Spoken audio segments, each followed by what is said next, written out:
on voit énormément d'artistes, du monde du sport, du monde de l'entreprise réussir énormément, mais ça n'a rien à voir avec la qualité de vie en fait. Finalement, on ne vit qu'au présent, mais parfois on se perd dans le futur. Et c'est qu'après qu'on se retourne et on se dit mais à quoi j'ai passé mon temps en fait? À produire. Est-ce que j'ai vécu? Est-ce que j'ai eu ces relations auxquelles j'aspire? Pour moi, il y a deux critères qui font, si je puis dire, une énorme différence dans la qualité de vie des gens.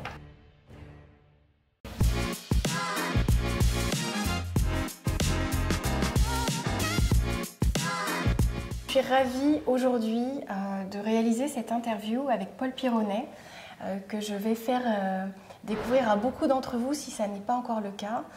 Même si la communauté de Paul, les gens qui le connaissent, qui le suivent depuis longtemps sont nombreux et fidèles, c'était pour moi très important de pouvoir vous ouvrir à un parcours inspirant qui en tout cas j'espère saura vous toucher et puis également à beaucoup de conseils parce que c'est quelque chose qui t'anime d'accompagner les entrepreneurs. Là, on va parler aussi bien à des jeunes qui rêvent peut-être un jour d'entreprendre ou qui peuvent aussi utiliser tes conseils pour faire une carrière de salarié, s'épanouir, être très très bien. Tu interviens et tu es intervenu dans énormément d'entreprises. Absolument.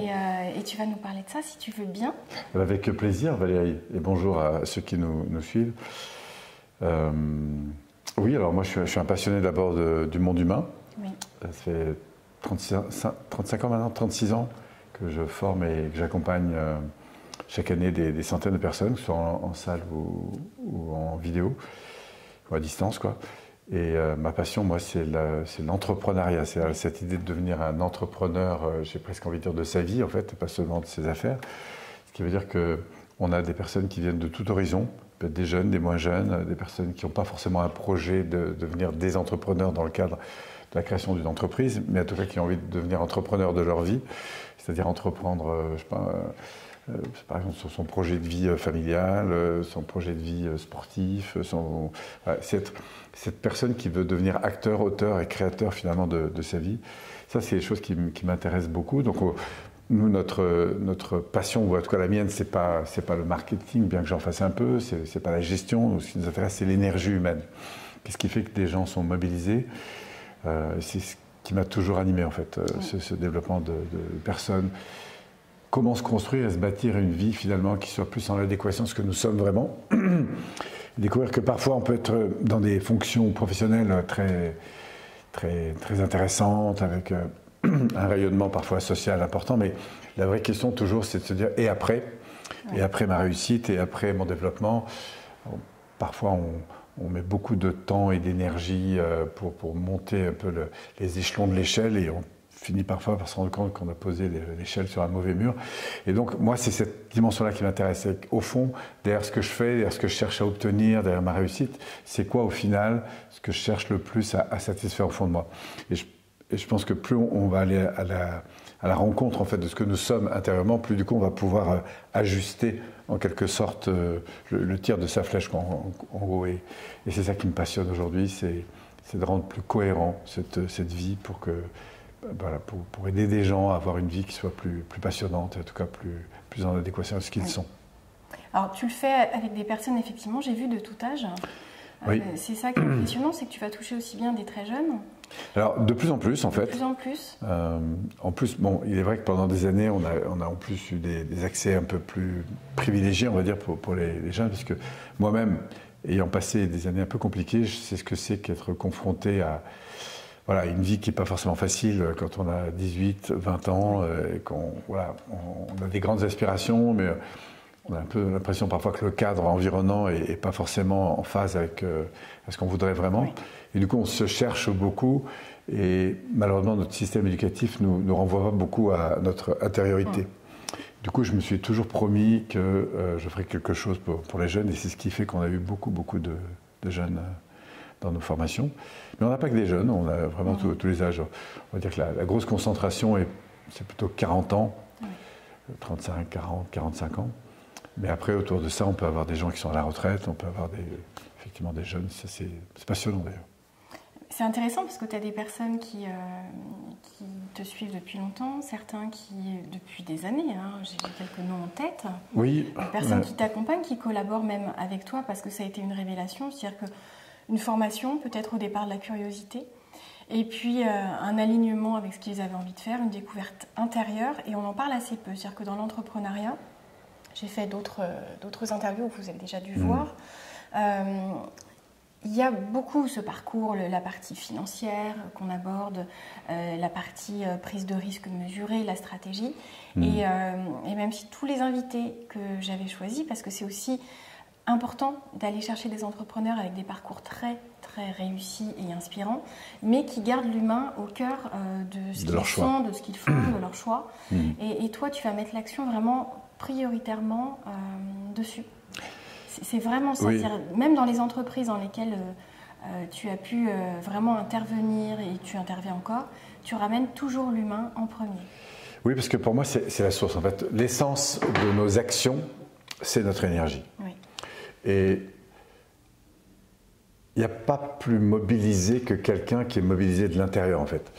Et pour ça, ça suppose un alignement de certaines planètes. Ce que j'appelle les planètes, c'est des zones de sensibilité. Oui. Et c'est à la fois pas très compliqué de pourrir sa vie, et c'est pas très compliqué non plus de la réussir. Quand je parle de réussite, c'est pas seulement une réussite sociale, financière, matérielle, c'est une réussite émotionnelle, c'est-à-dire faire en sorte que les gens soient heureux. On voit énormément d'artistes, du monde du sport, du monde de l'entreprise réussir énormément, mais ça n'a rien à voir avec la qualité de vie. En fait, on peut avoir des ascenseurs sociaux très puissants, mais la véritable finalité, en fait, c'est est-ce qu'au fond, les gens sont heureux par ce qu'ils font. Et ce qui est très intéressant, c'est de voir que plus les gens vont être dans cette cohérence intérieure, c'est-à-dire de se reconnaître, de s'apprécier, de grandir autour de leur passion, en fait, plus, en fait, ils vont réussir de manière différente. Et le plus important, c'est finalement, c'est plus d'arriver en haut de l'échelle ou de monter l'escalier. Le plus important, c'est la croissance dans laquelle on est. C'est-à-dire qu'on est habité par ce qu'on fait ou par ce qu'on donne, parce que ce qu'on fait ou ce qu'on donne, c'est en résonance avec ce qu'on est profondément. Et moi, c'est ça qui me passionne, que ce soit de garder les chefs sur les plateaux du Larzac, ou que ce soit de monter des entreprises, de créer des grandes familles. Moi, ce qui m'intéresse, c'est d'amener les gens à redécouvrir, en fait, à travers ce qu'ils sont, pourquoi ils sont faits. Et moi, je dis toujours que quand on vit par sa passion, on arrête de travailler. En fait, la réalité, c'est que c'est différent. On va travailler beaucoup, mais ce n'est pas un travail dans le sens du mot travail. Tu sais, il n'y a pas de contraintes, il n'y a pas de... Il y a des contraintes, mais la différence, c'est qu'elles ne sont pas du tout vécues de la même façon. Exactement. Parce que quelqu'un qui est animé... Elles sont choisies aussi. Pardon ? Elles sont choisies. Absolument. Voilà. Parce que pour moi, il y a deux critères qui font, si je puis dire, une énorme différence dans la qualité de vie des gens.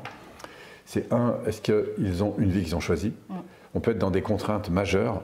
Je discutais encore il y a quelques temps avec un médecin qui a passé du temps en Afrique dans des conditions, pour le reconnaître, assez compliquées.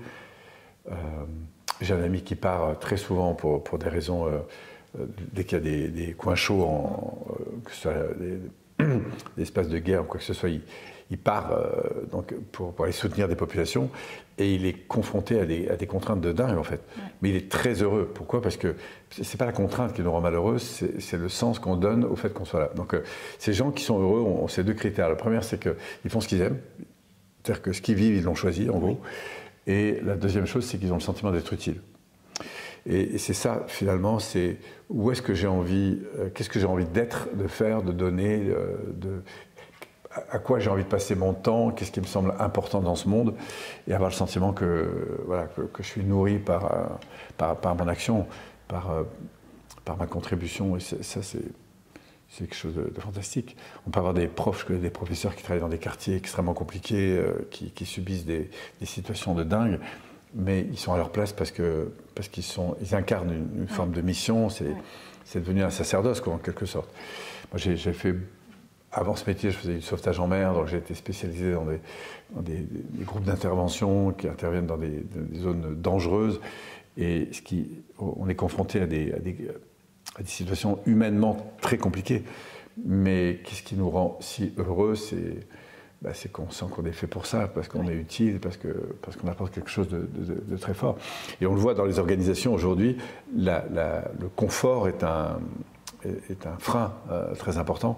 Et ce qui fait que les gens vont être mobilisés, c'est qu'ils ont une conscience au fond, de ce qu'ils apportent d'important à une population donnée. Et dès qu'on arrive à mobiliser des gens sur cette notion de mission, c'est-à-dire pour qui et pourquoi on est là, en fait, on arrive à faire face, enfin, à obtenir des niveaux de motivation qui permettent à les gens à faire face à des contraintes majeures, en fait.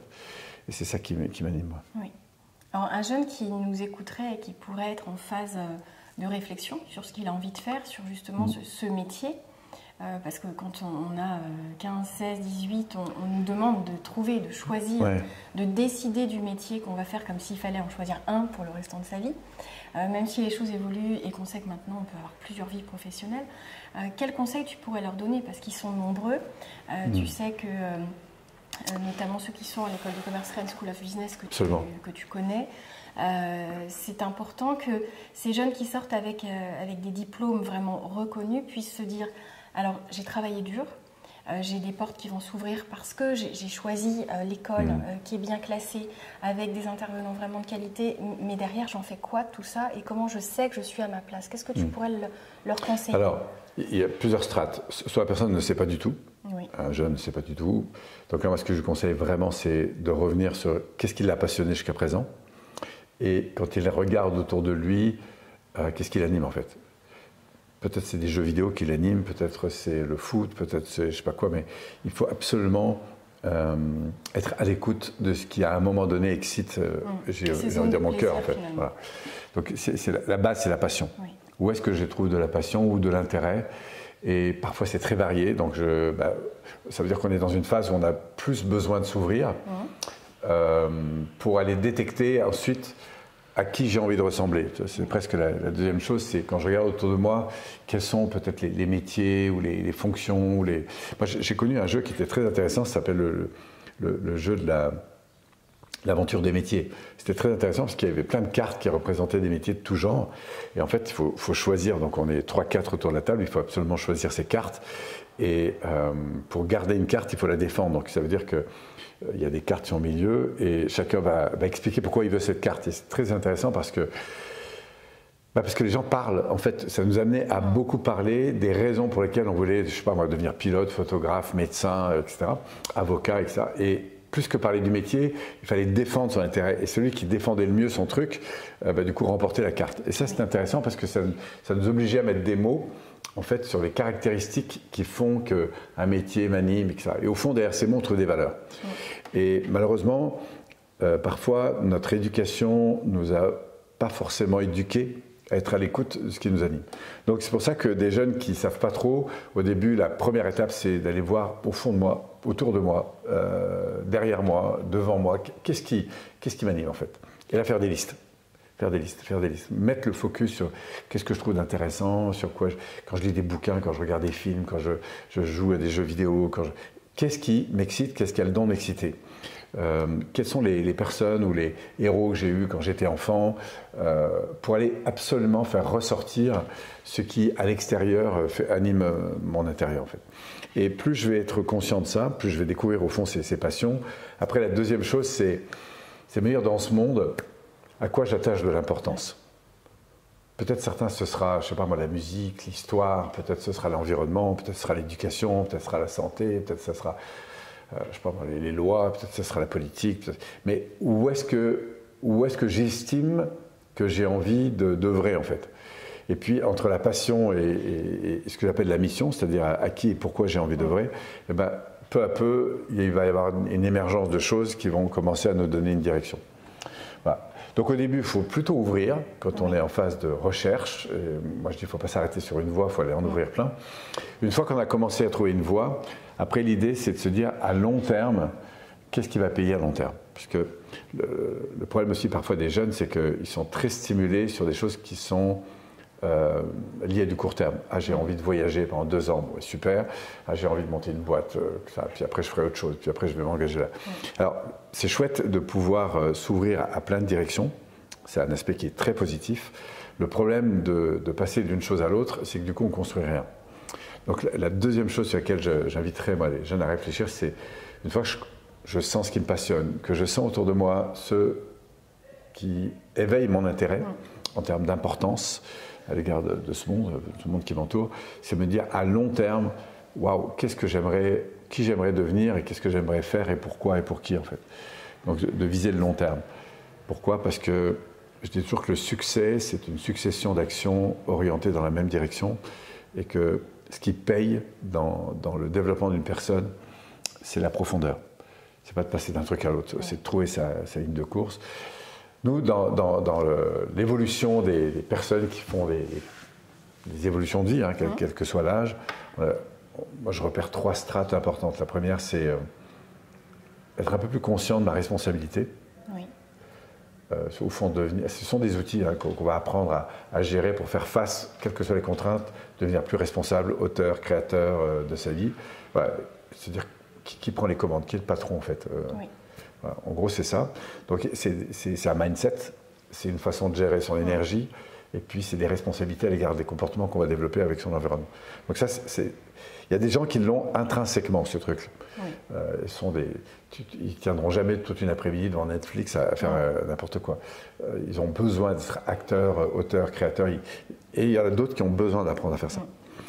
Ensuite, une fois que ça c'est acquis, il y a une deuxième strate pour moi qui va prendre un petit peu plus de temps, qui est vraiment découvrir sa mission de vie. C'est-à-dire en gros, pour qui je suis là et pour apporter quoi? Peut-être que c'est l'enseignement qui m'intéresse, auprès de qui j'ai envie de faire ça et qu'est-ce que j'ai envie d'apporter. Peut-être que c'est développer des produits, des services, auprès de qui et qu'est-ce que j'ai envie d'apporter. Bref, c'est ce qui va me nourrir sur le moyen terme et du long terme. Et la troisième chose après, ça va être se créer un environnement propice au développement de ce que je veux faire. Si c'est l'immobilier qui m'intéresse, il va falloir que je m'entoure de gens qui sont dans ce milieu. Si c'est la bourse, si c'est l'enseignement, si c'est la médecine, se créer un environnement qui soit porteur pour ça. Voilà les 3 strates pour moi importantes dans l'accompagnement d'une personne, quel que soit l'âge, quel que soit le contexte. Et voilà, en tout cas cette dimension-là qui m'anime beaucoup, c'est d'aider des personnes à trouver leur voie et à s'aligner sur ce qu'ils sont et sur quelque chose qui va donner du sens à leur vie. Et puis c'est important de se dire que de toute façon, on peut commencer en ayant trouvé sa mission de vie, en ayant en tout cas l'impression de devoir passer par certaines tentatives, par certains essais, par des expériences. Et on avance, on évolue. Je pense que la jeune génération en a totalement conscience. Moi, ce qui me fait très plaisir aussi, c'est de voir que même à 30, à 40, à 50 ans, beaucoup de personnes s'éveillent à ça aussi. Absolument. C'est-à-dire qu'elles s'autorisent à aller vers de nouveaux essais, vers un redémarrage.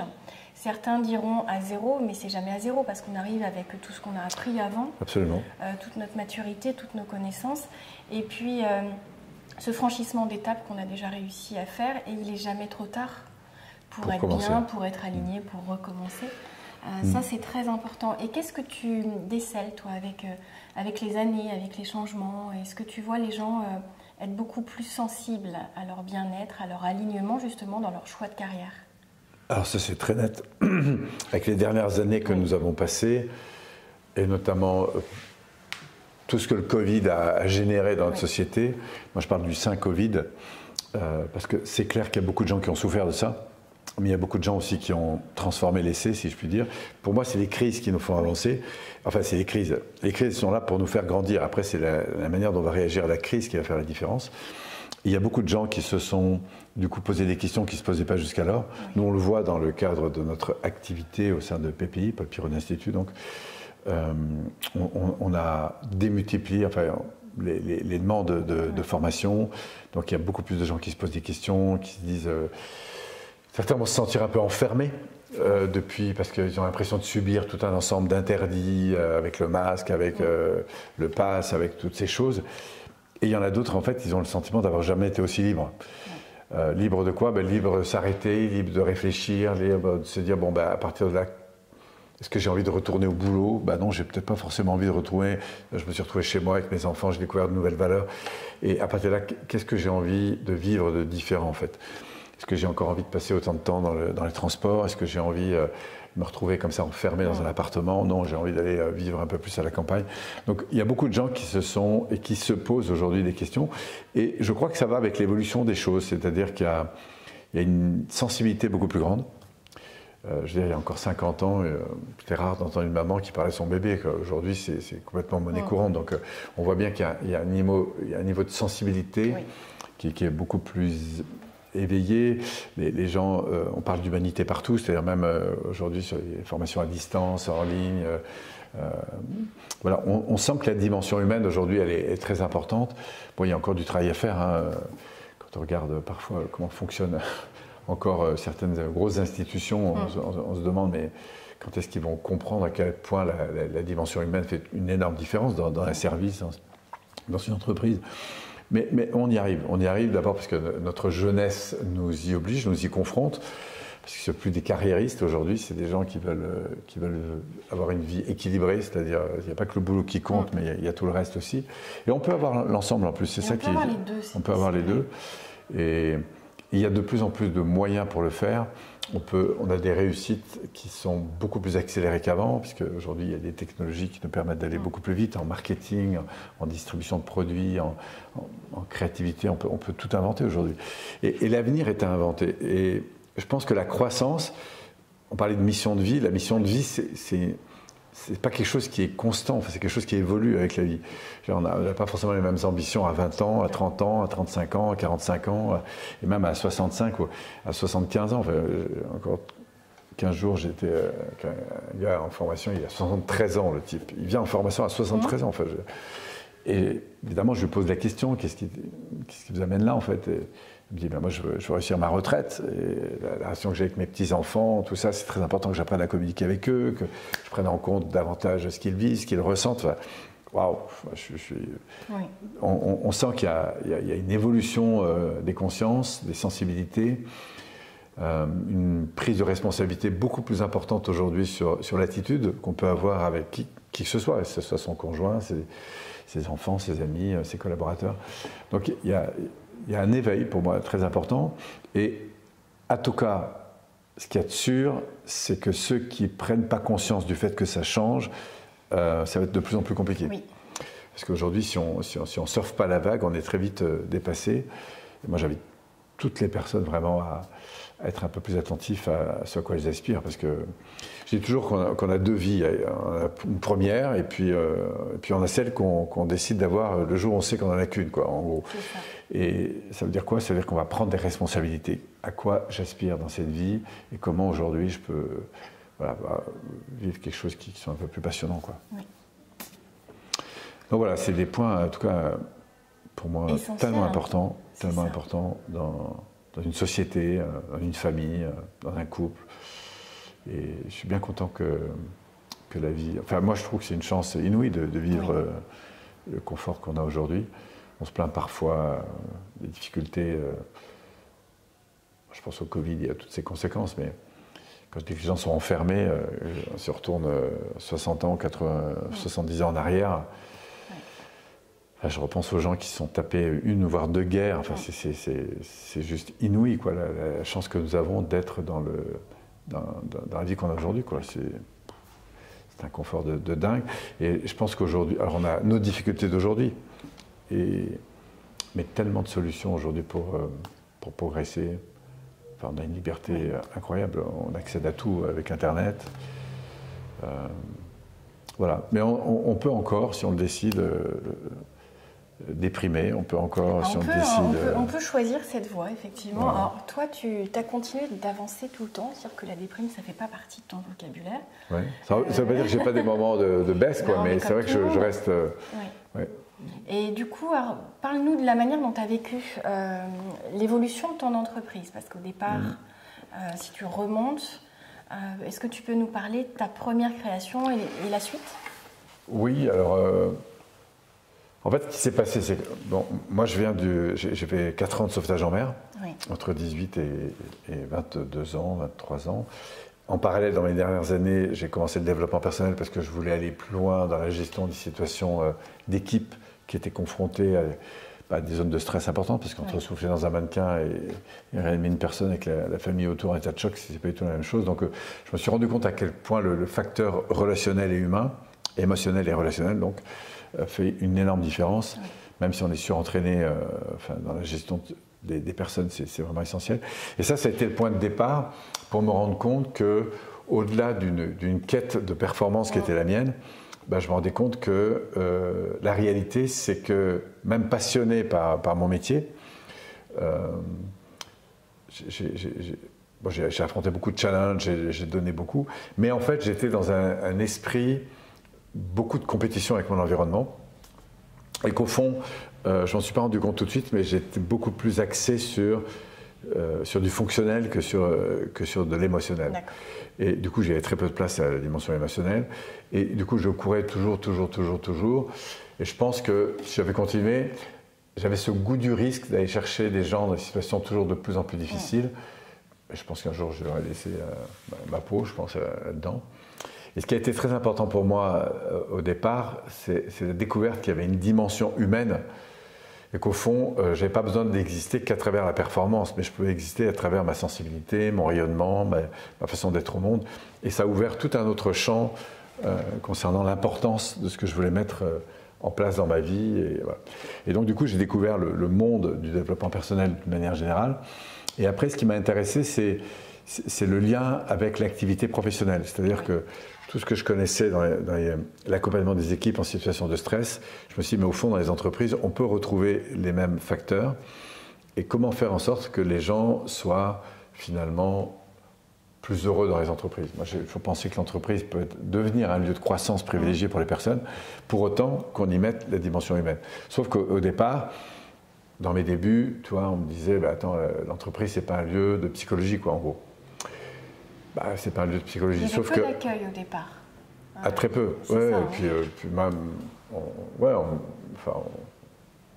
je me souviens que quand j'ai commencé, parce que c'était une révolution de dire aux gens, on va aller travailler sur le facteur humain dans les entreprises. J'ai débarqué chez Renault. Oui, voilà, parce qu'on sortait des 30 glorieuses, donc on était dans la méthode.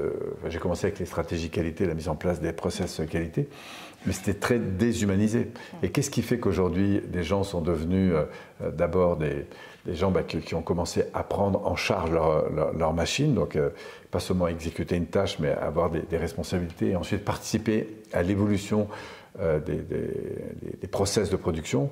Donc, où c'est plus des ingénieurs qui, derrière les tableaux, faisaient évoluer la machine, mais c'est des êtres humains qui, grâce à la richesse qu'il y avait dans leur esprit, dans leurs mains, dans leur cœur, ont participé à l'évolution de l'entreprise. Et on s'est rendu compte, et c'est comme ça qu'on a eu des très grosses opérations qui ont été humainement très intéressantes. Je pense à Renault notamment. J'ai travaillé sur un énorme projet à l'époque qui a fait pas mal de bruit dans la presse, qui s'appelait projet Optim Homme, où on réalisait que des opérateurs qu'on avait payés pendant des années pour faire des tâches, on allait en faire aujourd'hui des personnes capables d'amener la richesse de l'entreprise de demain ou de la développer. Pourquoi ? Parce qu'ils sont... On les sort d'une posture fonctionnelle et on se dit, mais ces gars-là, ils sont capables de penser, ils sont capables d'apporter leur créativité. Et là, on a eu une accélération, en quelque sorte, des modèles de production. Parce qu'on a humanisé la production, c'est-à-dire qu'on a mis de la passion dans la production. Et les gens ne sont plus là pour faire des tâches, ils sont là pour répondre à une mission, à une vision. Et c'est l'histoire des trois types qui taillent une pierre. Tu demandes au premier, qu'est-ce que tu fais, monsieur ? Je taille un caillou. Le deuxième, je monte un mur. Et le troisième, je bâtis une cathédrale, en fait. Ils font le même geste, mais ils ne le font pas avec le même niveau de conscience. Et c'est ça, en fait, pour moi, ce qui va faire la richesse après le développement d'une entreprise. Tous les grands leaders aujourd'hui, des grosses accélérations de développement dans les boîtes, sont tenus par des personnes, hommes ou femmes, qui sont animés de quelque chose qui est plus grand que ce qu'ils font. Donc une fois qu'on a repéré ce phénomène, faut le valoriser. Et toute personne peut donner du sens à ce qu'elle fait. Moi j'ai souvenir, un jour j'étais dans un monastère, comme ça je faisais un séminaire, et puis je me lève le matin, tu sais, il y avait une espèce de truc là pour les gens qui se promènent le matin. Et il y avait un type qui balayait comme ça, et il portait une telle attention à chaque carreau.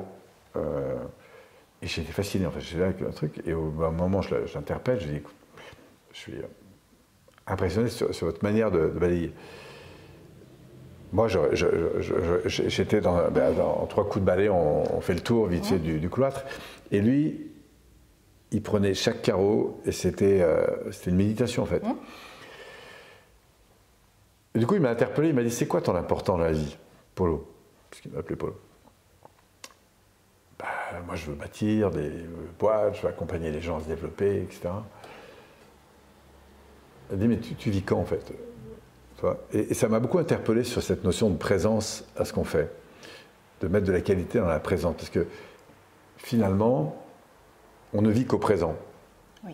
Mais parfois on se perd dans le futur. Et c'est qu'après qu'on se retourne et on se dit, mais à quoi j'ai passé mon temps en fait? À produire.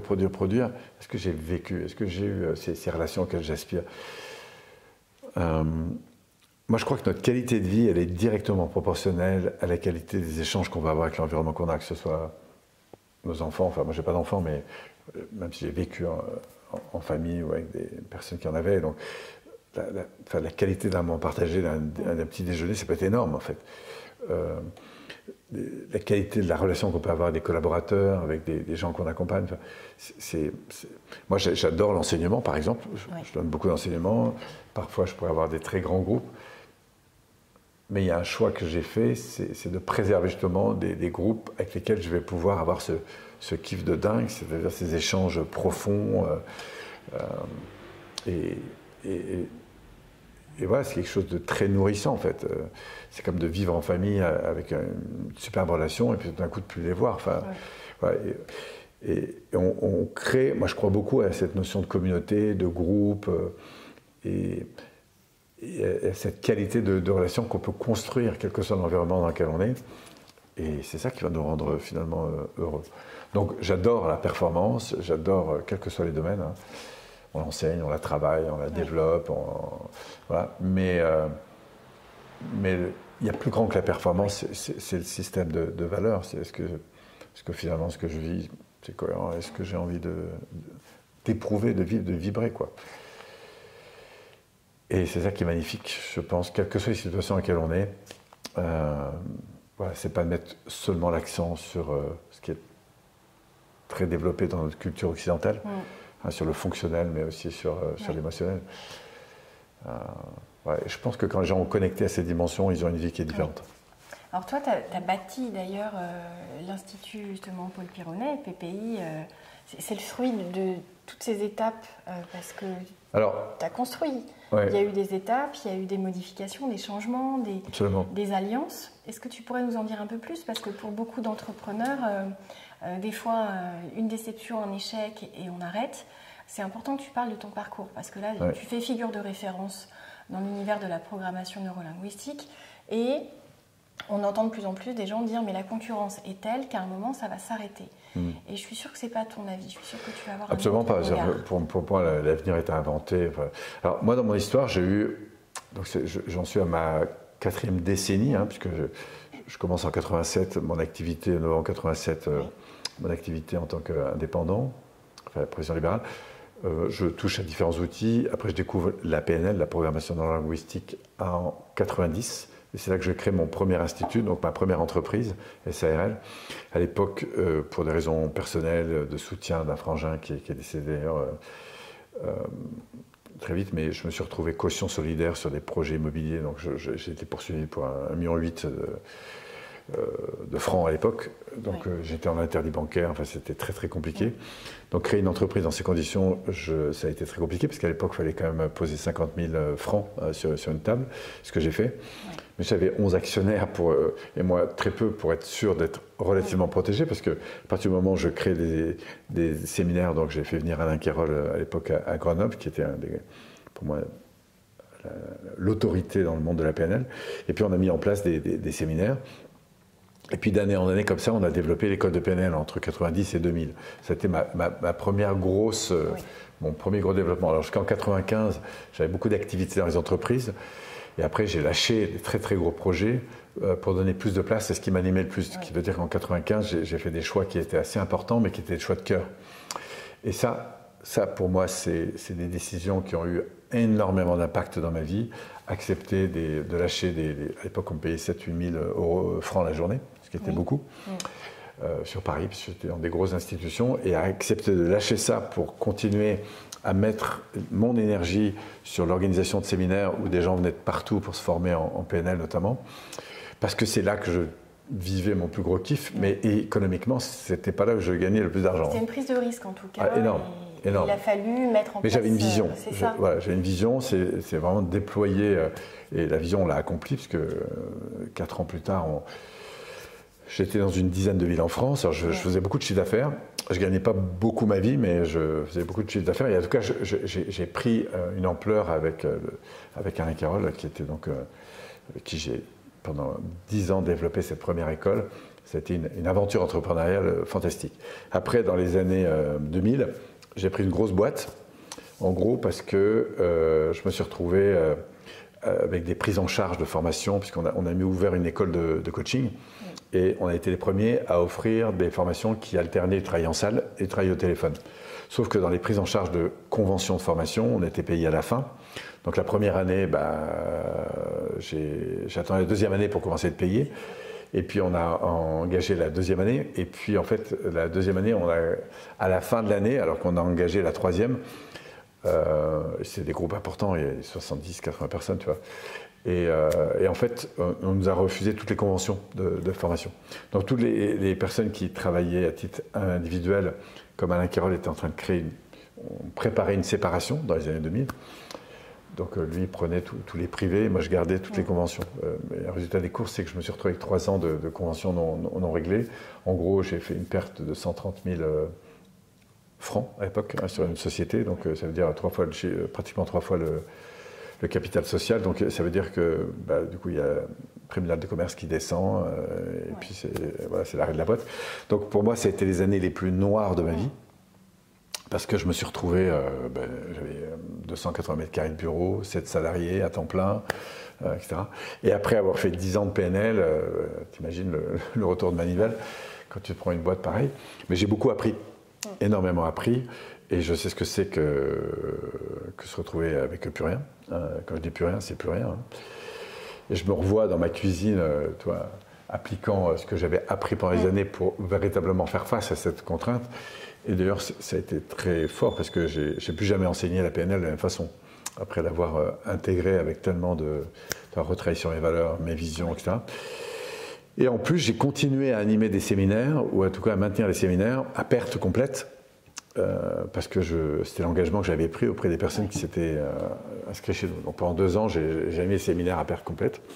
Mais en même temps, c'était les moments dans lesquels je retrouvais véritablement ce qui me passionnait.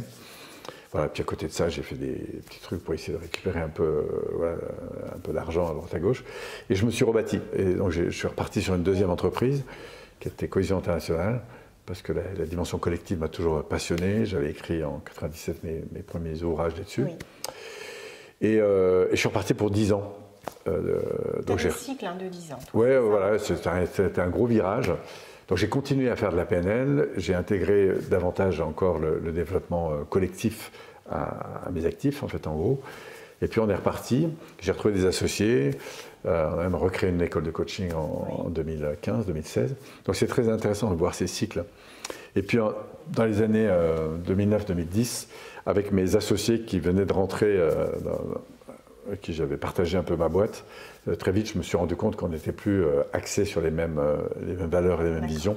Et donc du coup je me suis retiré.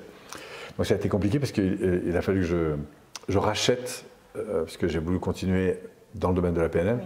J'ai dû racheter ma clientèle, puisqu'en quittant mon entreprise, il a fallu que je rachète la clientèle. Donc je ne suis pas reparti à zéro, je suis parti à moins 180 000 balles, je crois.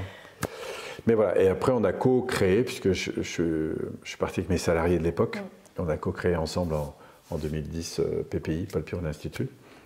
C'est d'ailleurs mes salariés qui ont décidé d'appeler la boîte comme ça, qui sont devenus mes associés. Et on est reparti pour ma 3e décennie, 2010-2020. Avec un autre virage en 2020, mais c'est toujours la même boîte. Ce qui a beaucoup changé, c'est l'intégration de la formation en ligne. Oui. Donc c'est aussi une révolution, une belle révolution chez nous, qui a demandé aussi beaucoup d'engagement de ma part. C'est-à-dire de réinvestir, de me former, ce qui, voilà, après 30 ans d'activité, je trouvais un peu de confort dans mon activité, ça m'a obligé à aller me chercher un peu. Tu es allé chercher ça, mais je suis allé chercher ça, ouais. Voilà, ça. Et j'ai vraiment bien fait de le faire parce que j'ai anticipé ça à partir de, on va dire, 2017-2018. Ce qui fait que quand 2019 est arrivé avec le Covid, on était prêts.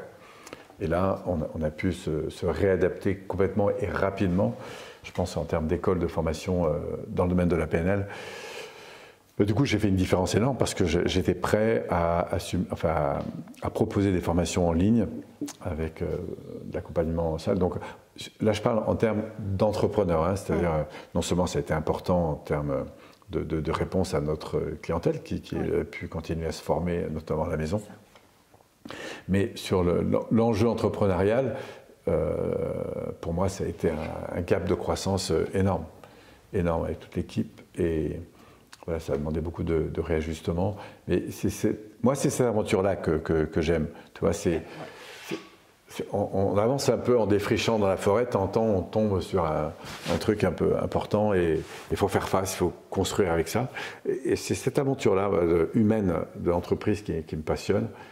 Et cette contribution qu'on voit, qu'on apporte aux gens qui viennent nous rencontrer, qui arrivent pour ces raisons de quête personnelle au départ, qui découvrent, alors parfois ils viennent juste pour des raisons professionnelles parce qu'ils veulent mieux vendre, mieux manager ou quoi que ce soit, mais qui découvrent tout d'un coup qu'au-delà de leur métier, il y a une personne derrière et que cette personne elle a peut-être des aspirations plus grandes.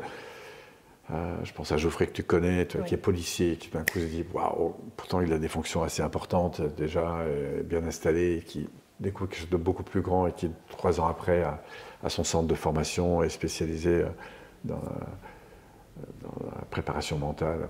Bon, il y a des révolutions qui se font. Oui. Et ça, humainement, à accompagner, c'est super. C'est génial. C'est-à-dire que l'humain se développe, la partie entrepreneur aussi est en mouvement sans arrêt. C'est-à-dire que on demande souvent dans des entreprises quels sont vos pôles, vos choix d'innovation. Toi, ça vient en fait, ça vient de la créativité, de la passion. Oui, et puis la connexion à l'environnement. Ce qui a toujours été très important pour moi, c'est de sonder en permanence. Tu vois, on vient de faire ce qu'on appelle, nous, un lancement. Un lancement, c'est une grosse phase de communication pour engager des personnes sur un programme en ligne, notamment qui va durer 6 mois, enfin en ligne, plus avec toute une équipe d'accompagnants. Et c'est vrai que là, en début d'année, quand on a démarré par rapport aux années précédentes, j'ai senti un brouillard général incroyable, des gens qui avaient très très peu de vision. Et donc, au départ, on est parti avec les acquis de l'année d'avant, en fait. Et très vite, je me suis rendu compte, et c'est grâce au sondage, en fait, c'est à la connexion que ce qui se passe cette année, ça n'a rien à voir avec l'année dernière, en fait. Et ça, c'est très intéressant. Moi, j'aime ce métier pour ça. C'est-à-dire qu'il faut sonder le terrain et s'adapter avec. Et c'est toujours une co-création avec ce qui se passe. Et moi, j'adore ce métier d'entrepreneur pour cette faculté que ça nous amène à avoir. Je fais souvent penser à Mike Horn, qui est cet aventurier incroyable et qui va s'en sortir parce qu'il épouse complètement le terrain, en fait. Il ne lâche pas son intention, mais il y a une co-création permanente avec le terrain. Et j'aime quand il dit c'est 95% de co-création permanente, en fait, parce que tu ne sais jamais ce qui va se présenter. Mais c'est l'aventure de cette co-création qui est fantastique. Et voilà, moi, c'est ce qui m'anime beaucoup. Et c'est aussi l'esprit dans lequel les personnes qui se forment chez nous entrent. C'est cette faculté de lâcher un peu les acquis d'avant. Alors, ils sont toujours là, de toute façon, mais de s'ouvrir. Je parle souvent du lâcher-prise. Ce n'est pas une façon de se laisser aller. Le lâcher-prise, c'est la faculté à accueillir ce qui vient et co-construire avec. Et je pense que plus on est flexible, plus alors encore faut-il savoir où est-ce qu'on va quand même, hein, mais plus on est agile, plus on peut rebondir. Et c'est ça, finalement, je crois, qui est excitant, finalement, tout ça. Oui, et là, tu te lances sur des projets très excitants, parce que là, tu pars carrément sur une application. Oui, alors ça fait 2 ans et demi maintenant qu'on bosse sur le développement de cette application. Moi, je crois beaucoup à la puissance des communautés, c'est-à-dire des groupes. Et du coup, et ça, c'est la première chose. La deuxième, c'est ce que je crois aujourd'hui, c'est que je crois beaucoup au fait de... Alors, c'est bien d'avoir des ambitions élevées pour l'avenir, mais je crois beaucoup plus aux petits pas, à la progression constante, ce qu'on appelle le Kaizen dans les entreprises. Et donc, j'ai créé une application qui s'appelle Réflexe Réussite et qui a pour ambition de d'inviter les personnes en fait, à une espèce d'auto-coaching permanent, en choisissant en fonction de 8 domaines de vie, soit de se programmer des messages pour progresser. Je prends n'importe quoi, j'ai envie d'être un peu plus attentif à la manière dont je mange, donc apprendre à poser mes couverts entre chaque bouchée par exemple. Je peux avoir un message que je m'envoie avec une jolie photo, jusqu'au moment où cette nouvelle habitude va être intégrée comme, enfin ce nouveau comportement est intégré comme une nouvelle habitude. Et j'aime cette idée de mettre dans son quotidien de l'attention, que ce soit à l'égard de comportements, de focus particulier, d'attention qu'on a envie de porter à telle ou telle personne. Et du coup, ça nous met dans une espèce de soutien comme ça pour développer dans son quotidien des attitudes plus positives, en fait. Puis on a des petits challenges qu'on peut choisir sur un thème ou sur un autre. Ou là, c'est l'application qui m'envoie des messages, ou qui envoie des messages à celui qui a décidé de l'avoir. Donc voilà, ça s'appelle Réflexe Réussite. Ça, c'est la partie gratuite. Puis après, on a derrière une communauté de gens, donc de membres, qui sont soit des gens qui sont portés par cette dynamique d'évolution. On a des professionnels, qui soient coachs, formateurs, consultants et autres, qui sont dans l'application, en tout cas qui peuvent y venir pour rayonner, exister. Puis on a ce qu'on appelle nous des coachs élites, ou des formateurs élites, qui sont des gens qui vont alimenter en fait toute la communauté de contenu voilà, intéressant pour aider les gens à accéder à des éléments pour grandir et faire grandir.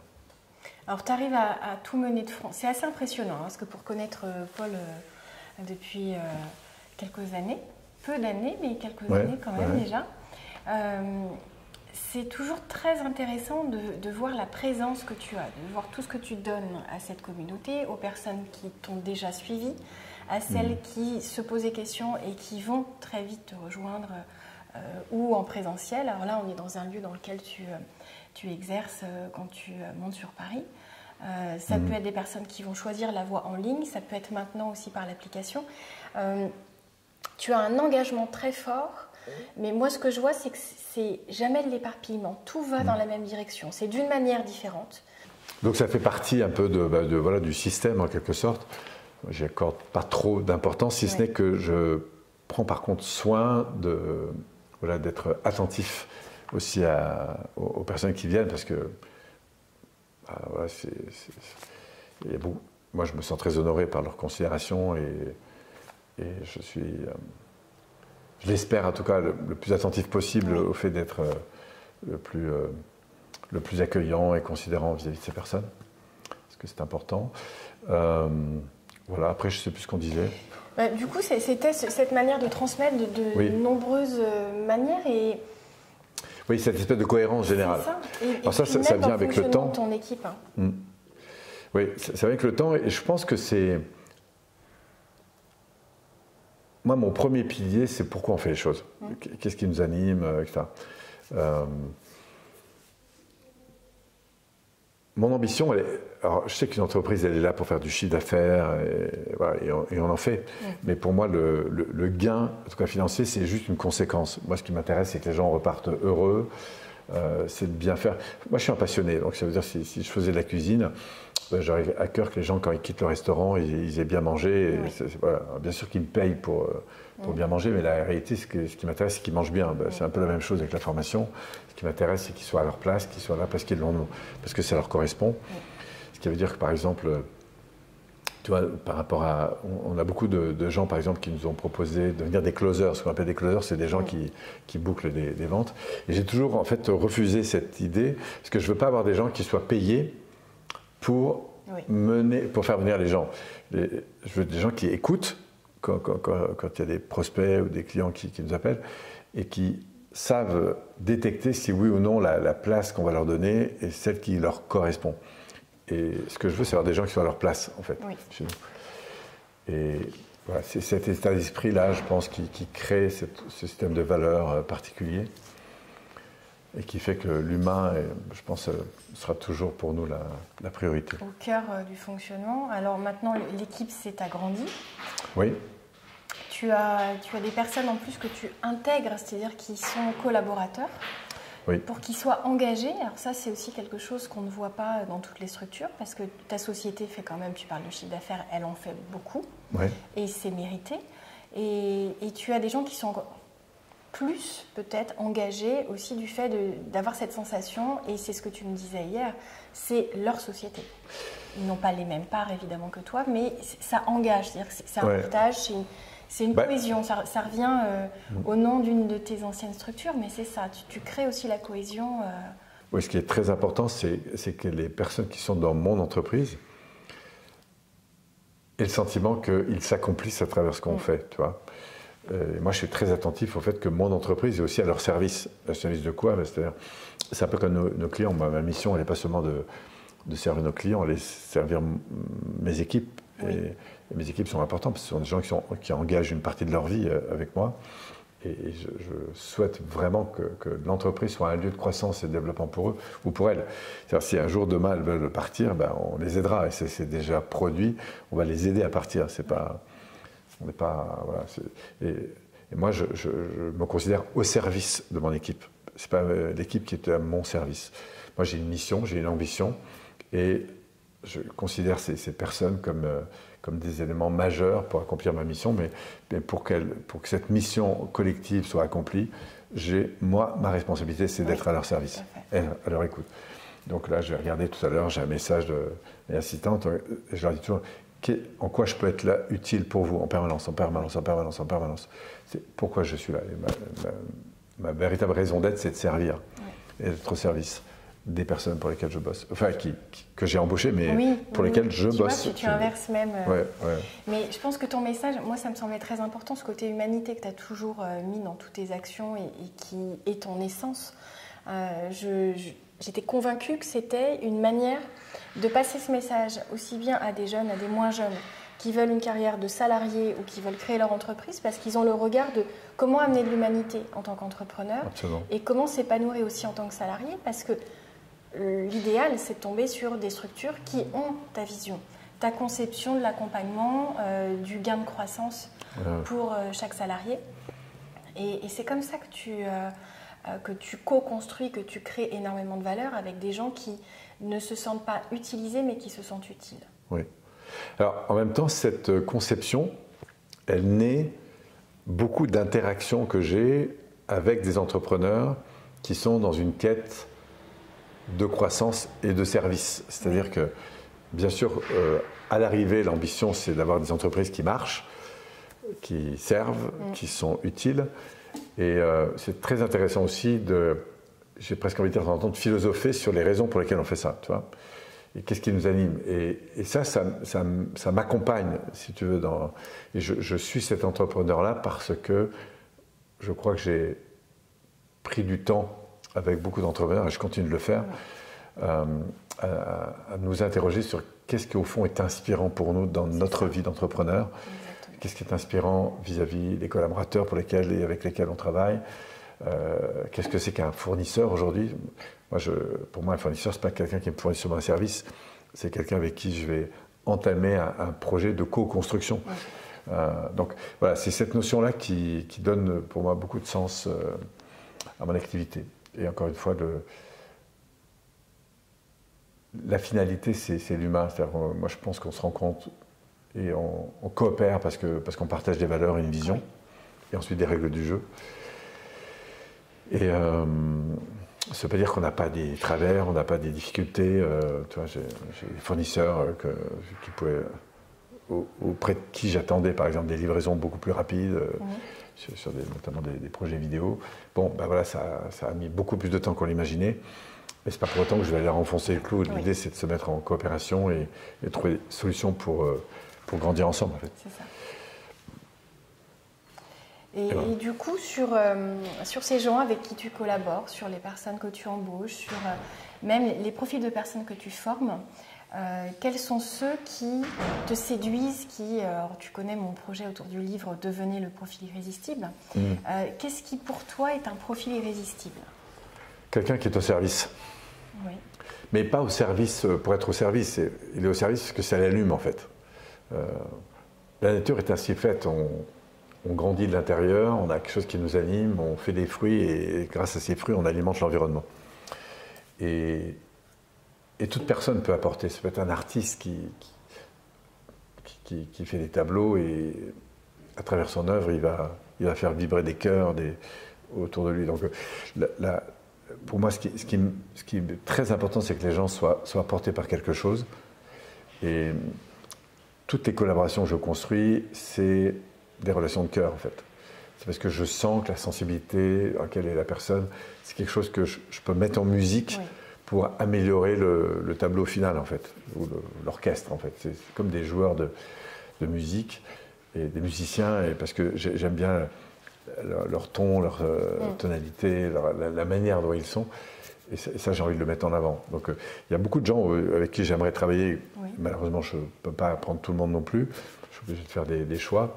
Mais ce qu'il y a de clair, c'est qu'un des critères très, très importants pour moi de collaboration, c'est pourquoi est-ce que la personne est portée par ce qu'elle fait. Et ce que alors bien sûr, de temps en temps, on a besoin de diplôme. Il faut avoir des gens compétents pour les tâches pour lesquelles on a besoin. Mais le plus important, c'est pas le diplôme, c'est le cœur que la personne y met. Oui. Et quand on est avec des passionnés, c'est clair qu'il faut aussi avoir une relation qui soit un peu différente. Parce qu'on ne manage pas des passionnés, surtout quand ils ont à cœur d'être indépendants, de la même façon qu'on va manager des salariés qui sont un peu dans le béni oui-oui. Voilà. Donc on est dans un mode coopérant. Ce n'est pas forcément plus facile. Ça demande plus de talent, plus d'écoute, plus de... Et plus de finesse. De finesse. Sur la compréhension de l'autre. Mais c'est génial. Mais oui. C'est ça qui est génial. Merci beaucoup. On va finir par mon habitude sur ces interviews. Je vais te demander de répondre à quelques questions du tac au tac. Ok ? Tu essayes de me dire exactement ce qui te vient à l'esprit. Ce qui me vient tout de suite à l'esprit. D'accord. Qui est-ce que tu admires le plus en ce moment ? Il y a quelqu'un qui m'a toujours passionné, c'est Richard Branson. Oui.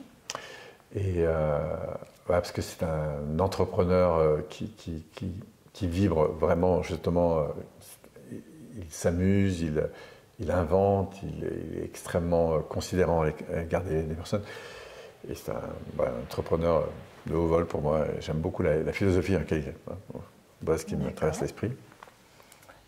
Si tu devais très précipitamment quitter la France, dans quel pays tu irais t'installer ? Peut-être dans le nord du Canada. D'accord. Un pays des grands lacs et tout ça, ça m'a toujours fait rêver d'avoir une maison au bord du lac, un hélico, un avion, un hydravion. Ouais. Ça m'a toujours fait rêver. C'est lieu magnifique. Si tu devais faire un autre métier maintenant, tu partirais vers quoi ? Comme ça, tout de suite, si je pouvais piloter des hélicoptères, je pense que ça serait quelque chose qui m'animerait beaucoup. Parce que j'ai toujours rêvé. T'aimes la hauteur finalement ? Oui, en fait, j'aime piloter, la notion de piloter. Et le summum, ce serait de piloter des avions de chasse, notamment. Enfin, j'ai eu la chance de voler sur un avion de chasse, mais voilà, c'est en tout cas d'être les hélicos, ça m'a toujours passionné. Ça t'a toujours passionné, d'accord. Si tu devais écrire un livre, là, quel sujet tu choisirais ? Un nouveau livre, parce qu'on sait. Un nouveau livre, parce que j'en ai déjà 7-8. Peut-être La puissance du cœur, au service de sa mission de vie. D'accord.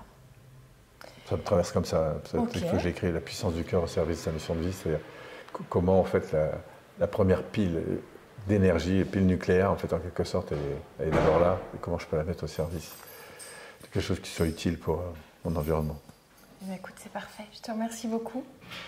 Avec J'espère grand que plaisir. ça va inspirer ceux qui nous regardent, ceux qui vont nous écouter aussi, parce que ça va être une version podcast également. Parce que c'est toujours très bon, très, très important de comprendre à quel point l'humain, il existe bel et bien. Absolument. On peut très bien avoir l'impression que c'est utopiste, mais ça ne l'est pas, ça existe. Toi, tu en es un bel exemple et tu le répands à chaque session de formation, à chaque rencontre, tu sais œuvrer en ce sens et je t'en remercie. Ouais, c'est vrai que c'est une dimension pour laquelle j'apporte beaucoup d'attention et de valeur. Bien, merci en tout cas. Je t'en prie. Et bravo pour ces entretiens, ces interviews que tu fais.